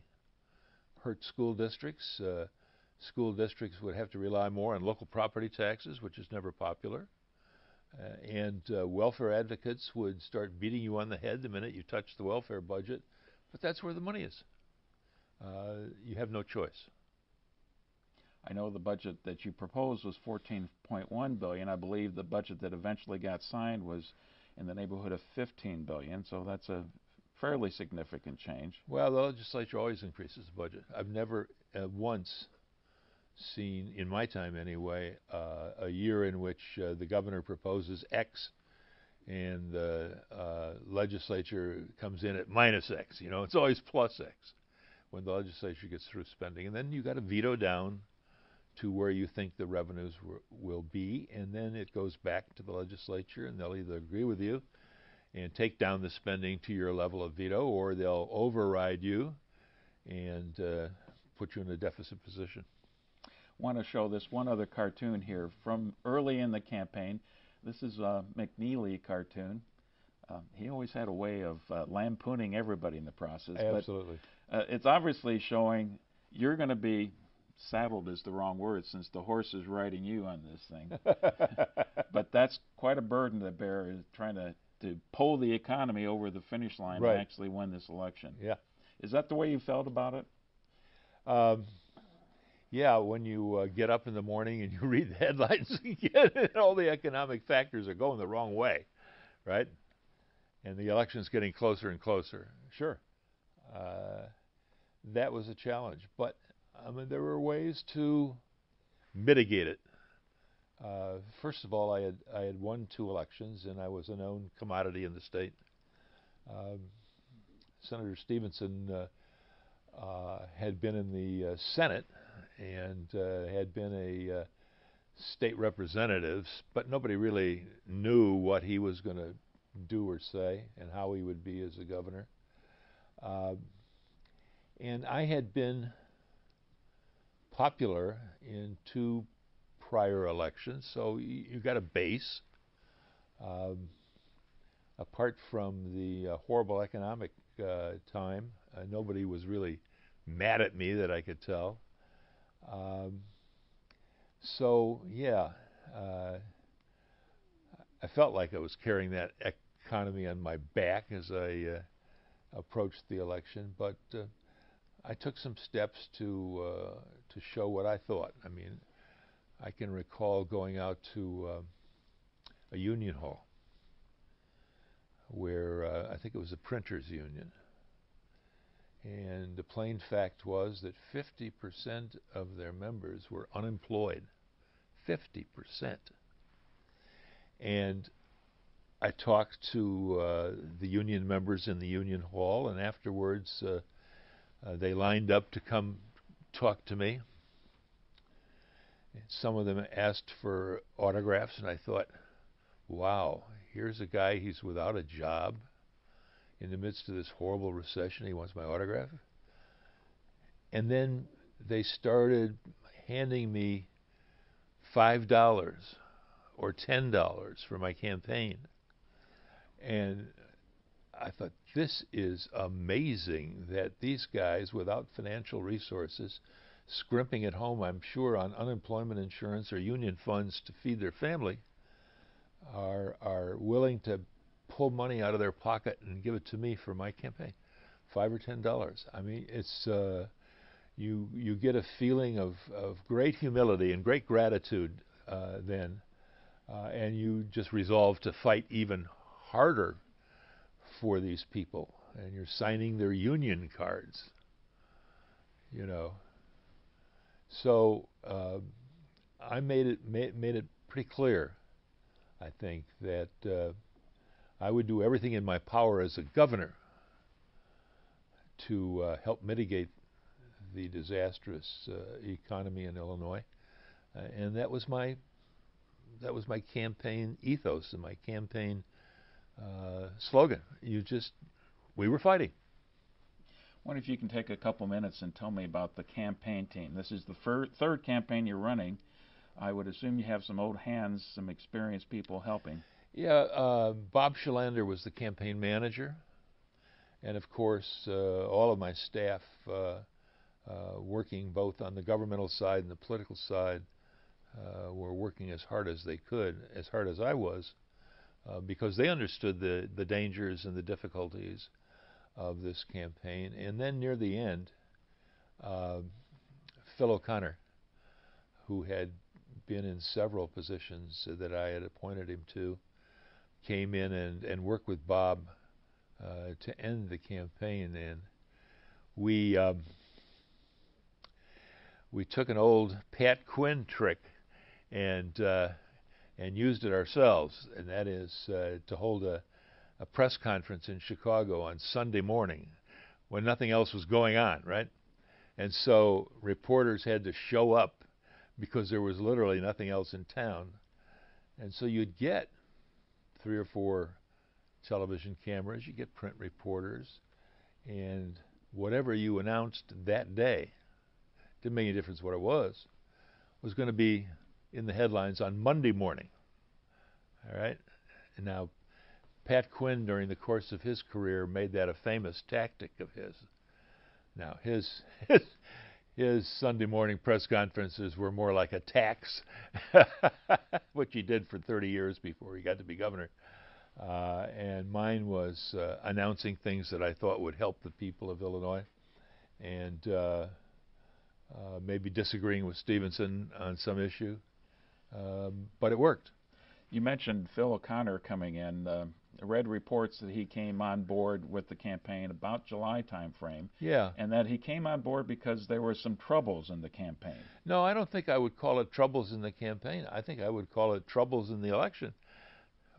It was really tough, and we wanted every voice we could have in the campaign apparatus, every idea that we could consider to push us over the line. And Phil was a new, different voice, and he was smart, and he had political instincts, on what would work and what wouldn't. So adding him to the team in the middle of the summer for the November election was, I think, the right thing to do. Was David Gilbert still doing the press secretary work? Oh, for you? sure, yeah. Gilbert was there for a long, long time. He was my first hire in my campaign for governor. In the '76 campaign. Yes. Dave had been the transportation editor of the Chicago Tribune, and I don't know how we got together, but I hired him to be the press secretary. He was the first person I hired in the campaign, and he stayed for years and years, and is still a great friend today. Smart guy, worked hard. We really were a simpatico team, So, yeah, his voice was in there too. And I got to tell you, Governor, Dave Gilbert has, I think, the best Jim Thompson stories I've I'm heard. sure he does. He was everywhere, both in campaigns and in my administration. So he's seen it all. How about the advertising firm? Did you stay with Bailey Deardorff? I did. I had Bailey Deardorff the whole time, all 4 elections. Is that an Illinois firm, or is that? No, that's a Washington-based firm. They were regarded as the best political/advertising firm in the country, and I think they were. Their success records in other elections certainly demonstrated that. They worked predominantly with Republican gubernatorial candidates. That's their forte. And in the first campaign, '76, they wrote all the campaign ads. Then I started getting adventurous and started to change them just before we went on camera, right? So they had to take the cardboard things that we were all reading off and scratch out and write in corrections that I had done. And then I think by the third campaign, I was writing my own campaign ads. You personally were writing? I was, yes. Yes, and they'd hover over and edit. And so we were a good team. We really were. How about the fundraising side? Now, by this time, you're experienced at the fundraising. Who was heading up that effort for you? A team of guys that were very successful people on the north shore of Chicago. Campaign financial chairman was my later partner at the law firm Winston and Strawn. He was the chairman, Tommy Reynolds. And there were, maybe 10, 15 business guys who called themselves the Breakfast Club because they used to meet at the Chicago Club and have breakfast and plan the fundraising. And then we had staff people who would plan the actual fundraising dinners and the fundraising receptions and the phone calls and all of the solicitation that's part of a political campaign. So you had the business types over here and the actual people doing the work of putting together an event over here, and it worked very well. Now, I know that the primary was in March. As I recall, you didn't have an opponent. Right. And I would assume by the time the primary is happening, you pretty much know that it's going to be Stevenson on the Democrat side. Correct. Tell me about then selecting your lieutenant governor, because at the beginning of the campaign, you didn't have a lieutenant governor at all. Right. So there were a fair number of people who wanted to be the lieutenant governor candidate. Even with the reputation the job has? Yeah, sure. You know, everybody makes of the office what they want it to be. You're not bound by the limitations of what the Constitution says your duties are or what the statutes say your duties are. If you have a good partnership with the governor, you can do pretty much anything you want. Anything the governor will let you do.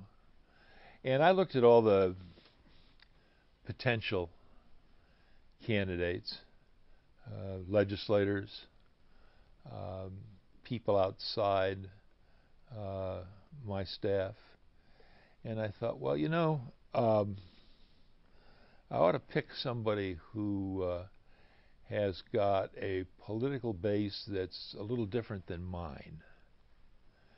And so I finally picked George Ryan, who had been Speaker of the House, who was more conservative in his views than I was, but was a very hard worker and had friends around the state. So I thought George would have been a very good guy to what we in the old days called balancing the ticket. Now it doesn't seem to be the fashion anymore in politics. The recent election, Rauner's election, picking Evelyn Sanguetti, she didn't have any political base. She held local political office. But she was a woman, and I think he wanted a woman as lieutenant governor candidate. So there are all different kinds of things. Blagojevich and Quinn, you know, that's a kind of an odd combination. So I was looking for somebody who would shore me up on the conservative Republican side, even though I didn't think that we were going to be that involved in social issues, because the economy was the overriding issue of the campaign. If you had lost the election, would Ryan have been able to hold his seat in the legislature? I would assume not. Not. Did you see... Because House members have to run every 2 years, right. And he couldn't run for a House member and lieutenant governor at the same time. Did you see some obvious leadership that would assume that role in the House on the Republican side? Well, if I lost the governor's race, I'm not no, sure I if would you have won been. the governor's race. He's Won the governor's race. He's going to be out of the speaker position anyway. Well, look, one of the first things you learn is that a governor doesn't mess in the legislature's affairs, and you hope vice versa. And it would have been a mistake for me, even though some governors have done it, and you could do it. But I think it's a mistake for a governor to try and influence the selection of House or Senate leaders. In other words, that wasn't something you were concerned about going into. No. There would have been plenty of candidates lining up. I didn't think there would be a dearth of candidates. And there certainly was. Right. Okay, going into the election, once you get past the primary, you get into the general election season, and that's obviously about the issues. We've already talked about the main issue being the economy, but what else was out there that was being discussed? You know what? I don't remember much else about what was being discussed. Well, irritating things. The Equal Rights Amendment was out there, and it was one of the most bedeviling issues that a governor could face. I was for the Equal Rights Amendment from the beginning, from 1976. No question about it. I thought this is a matter of simple justice. Even though as a lawyer, I thought that that kind of protection was already in the Constitution under the Equal Protection Clause of the U.S. Constitution, the Equal Protection Clause of the Illinois Constitution, and that we didn't really need the Equal Rights Amendment to ensure that women would have equal rights. But it was an issue that a lot of women took hold of, and I think not so much, well, yes, they said they wanted to make sure that women were equal, but I think it was more of a branding issue, it was like the symbol of women fighting for more than equal protection from the government. They wanted equal protection in the workplace. They wanted to have an opportunity to be hired as well as men. They wanted an opportunity to be paid as well as men. None of that had anything to do with the ERA, because the ERA would have protected only against government prejudice. But it was a way for women to enlarge their presence on the political and social and economic sides. And so it became very important to a lot of people. And yet, in the constitutional scheme of things, governors didn't have anything to do with it. It was simply a legislative matter. Governors didn't sign it. It didn't go across their desks. And yet, because you were sitting in the governor's chair, people just assumed you could get this done, right? Well, let's put the ERA fight into some context here, because it's a very interesting discussion. You and I have talked about this a couple times before. The battle started in 1972 when it was passed in the U.S. Congress. Right. And every year from 1972 all the way up to 1982, it had been a interesting battle. Would that be the way to put it? Yeah, in Illinois? That in 1982 it got really... Because that's the last year. Front and center. That's the right? last year. And so there were terrific arguments and controversies in the House and in the Senate. And of course it extended to to the governor because, okay, he's the guy in charge. He ought to be able to get this thing done, right? And yet I'm faced with a Democratic legislature. So I was assumed to be able to tell a Democratic legislature to pass the Equal Rights Amendment. And in addition, it was a very conservative legislature. And, you know, a lot of Democrats from Chicago in 1982, not the same as the Democrats from Chicago today. Democrats from Chicago today would have no difficulty voting for the Equal Rights Amendment, right? But back in 82, the politics of Chicago were much more an ethnic politics. And in some of the ethnic cultures of Chicago back in the 80s, the culture within the family was much different than it is today. I would have a devil of the time trying to persuade Italian legislators from Chicago to vote for this. Why? Because their wives and mothers were opposed to it. They were conservative. They came from a conservative culture. And they didn't want it.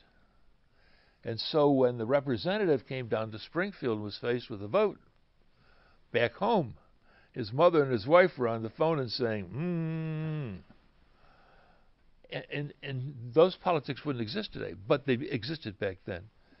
And I can remember doing everything in the world to try and get this thing passed, even though the Democrats, supposedly the liberals, a lot of them were opposed to it. I can remember Phil Rock, my friend, great legislative leader. He and I were great partners the whole time I was governor, and he was the president of the Senate. But he was very clever. He wasn't going to put his conservative Democratic senators out on the line for ERA. He didn't want them to get the blame. He didn't want the Democratic Party to get the blame for the failure to pass it. So they held it back and held it back and held it back. And it didn't pass. And so with every rebuff on the political side, the campaign for it got tougher and louder. And it was not an easy summer and fall in that election, 1982. Well, the clock ran out in June of 1982. Once Yeah. you got past June of 82, it Right. was no longer going to pass at all. Yeah, but that didn't mean that people who were for it were going to suddenly drop everything and not try to punish the people who were there when it didn't get passed, right? Including me. So, but before that, before the June, I mean, every place I went in the state of Illinois, there'd be a group of women greeting me, chanting. I'd get off the airplane, there were a group of women. Big Jim, remember, we vote in November. And, of course, my lieutenant governor candidate, George Ryan, he was against the ERA. So, you know, I got tagged with that. And in the meantime, the Democrats in both the House and the Senate were very smart. They were content to sit there, not vote for it, not pass it, but to let me take the blame, even though under the Constitution I had nothing to do with it. I mean, so it was a devil of an issue, really. I mean, I ended up with the wife of one of my cabinet members joining a group picketing the mansion. Now, doesn't get much closer to home than that, right? And here's my daughter, who is, what, 4 years old, was out on the mansion grounds, and she saw these picketers marching around the whole block, and she walked over to the fence and said to them, "You get out of here. You're bothering my daddy." That's how close to home it got.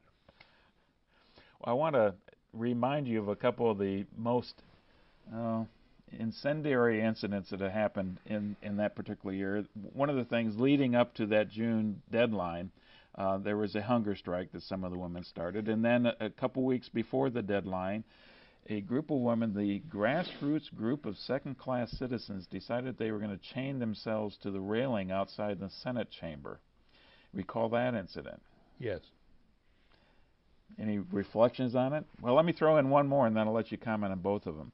When it finally went down to defeat, it went down with a whimper because, as you mentioned, Senator Rock saw that he didn't even have the votes in the committee hearing, so it never even made it out of the committee in the Senate, and that was the end of it. Right. And after that occurred, the same group of women got some pig's blood, put it in ketchup bottles, and went outside on the floor of the Capitol building and were spraying your name and I think George Ryan's name on the floor of the Capitol in pig's blood. Well, and they were throwing blood on the doors of my office.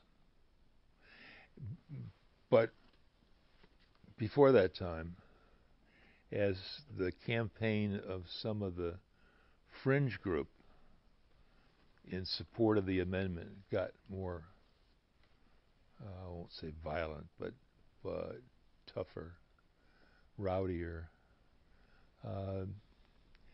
then the tables turned. When they threw blood on my door, glass doors in my office, public opinion in Illinois started to shift, and that lifted some of the political onus on me. You know, in politics, when you go too far, usually the issue reverses, and people didn't like the idea of throwing blood on the door of the governor's office or chaining yourself to the rails in the Capitol building. And from that day forward, we could tell by polls and by what we were hearing on the street that the tide had turned, and it was not going to be a significant issue in November because they went too far. Okay. Going back then to some of the other issues, and I'll just do a reminder here of some of the things I saw in the newspaper clippings. The new federalism, Reagan's new federalism, and that was something that was discussed early in the campaign, not so much later on. Well, Reagan's new federalism, I thought, was finally the culmination of a movement that had begun somewhat earlier, even back to Nixon's time. For years and years and years, states were like a litter of piglets feeding off the mother. Okay? Everybody in politics assumes that it was the obligation of the federal government to transfer its wealth in one way or another to the states, whether it was in state grants, transfers of funds for various programs that the federal government thought the states ought to be doing. And the states, of course, were the beneficiaries of all this largesse, and they thought it was wonderful, and they kept thinking of ways to get more, right? And then it became apparent, I think, to a lot of us that this was not a situation where the federal government's money had no end. You know, the federal government was having revenue problems like the states were. I can remember back in Nixon's time visiting the White House when he announced, with other governors, announced that they were going to have revenue sharing. You know, there was a program back at that time where X amount of dollars from the federal budget went to the states for whatever they wanted, revenue sharing. And he announced in this meeting they were going to end it. And all the governors came out of the White House, were standing on the lawn in the driveway, and press was running around interviewing us. And a reporter came up to me and said, "Well, don't you think this is terrible that the president is going to end revenue sharing with the states?" I said, "They don't have any revenue to share. And if they don't have any revenue to share, of course it's going to end. And states are going to have to become more independent and self-sufficient, raise their own revenue. And I think that feeling just got sort of a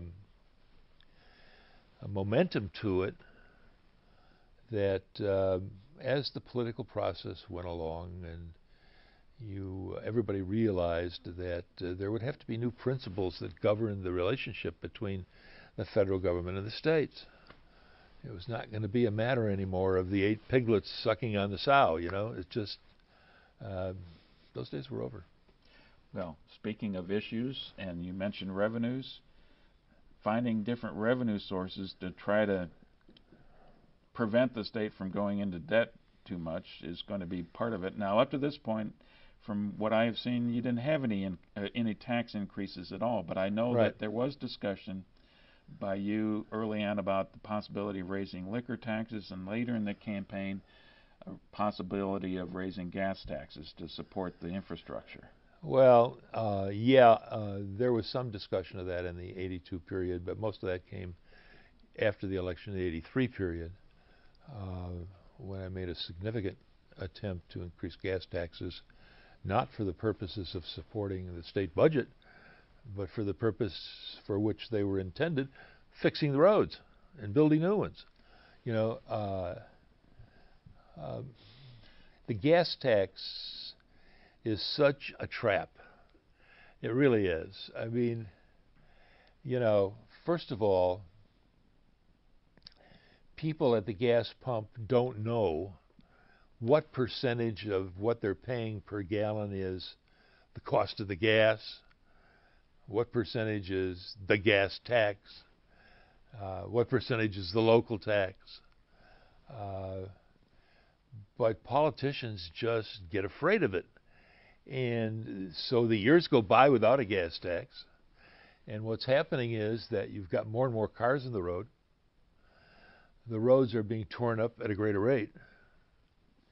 The mileage for cars improves every year.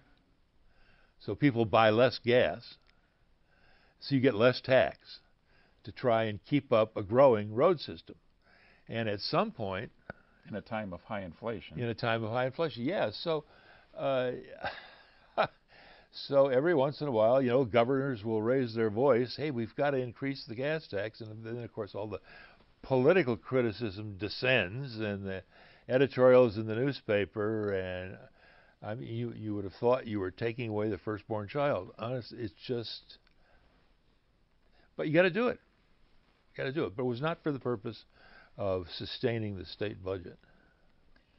Now, I want to ask you, at this early stage of the campaign, into the early summer time frame, what was the opinion that you and the campaign have had about your opponent, Adlai Stevenson III, and how did you want to, well, this is a strategy question, how did you want to portray him? Well, I think the question makes it sound bigger than it was. Look, the dominant theme of the campaign was terrible economic times and what I was doing to try and help people in these terrible economic times. Adlai was irrelevant to that, okay? Because he wasn't in a position to help anybody. He could talk about what he would do, but he wasn't in charge. So, and I'd always thought that Stevenson really, Stevenson's personality didn't quite fit what people would expect of a governor. He always seemed to be above it all. You never saw Adlai campaign in the way that I campaigned, up close and personal. And I thought that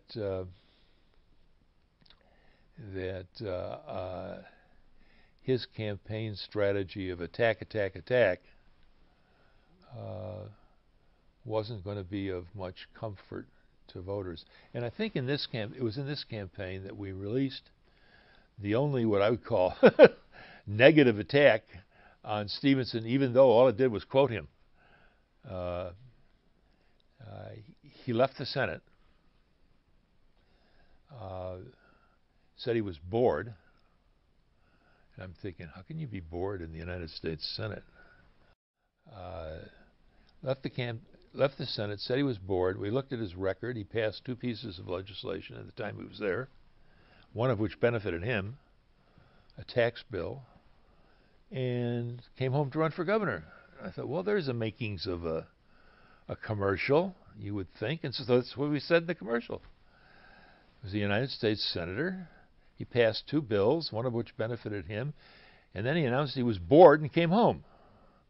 And we thought, well, that's not going to advance a gubernatorial campaign very far, I wouldn't think. And so I don't think we put a lot of focus on Adlai as a candidate or a campaigner. All of our focus was on me as a governor and a candidate. So I think that was basically the root of the business.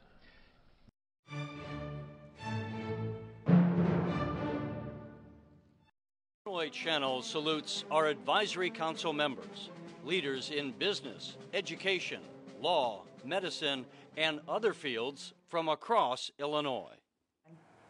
Hi, I'm Linda Brookhart, Executive Director of the State Universities Annuitants Association. Founded in 1971, the State Universities Annuitants Association is the only advocacy organization focusing solely on pension and health care benefits for the participants and beneficiaries within the state university's retirement system. We advocate for both active workers as well as retirees. The number of individuals are well over 200,000. As an association, we work hard to keep our members informed of possible changes in the law that may impact their pensions, their health care, and their general well-being. There is no other association working to keep individuals informed on issues that matter. This is the one reason we're also proud to support the work of the Illinois Channel. Its focus is to keep all Illinoisans informed of the issues that affect them, whether in state government or of significant changes in the private sector. The Illinois Channel's in-depth, unedited coverage of legislative events, policy discussions, interviews with lawmakers, university presidents, and business leaders keep you informed on the issues that affect your life and the future of Illinois. I'm Linda Brookhart with the State Universities Annuitants Association. I watch the Illinois Channel, and I hope you do too. The Illinois Channel, it works for all of us.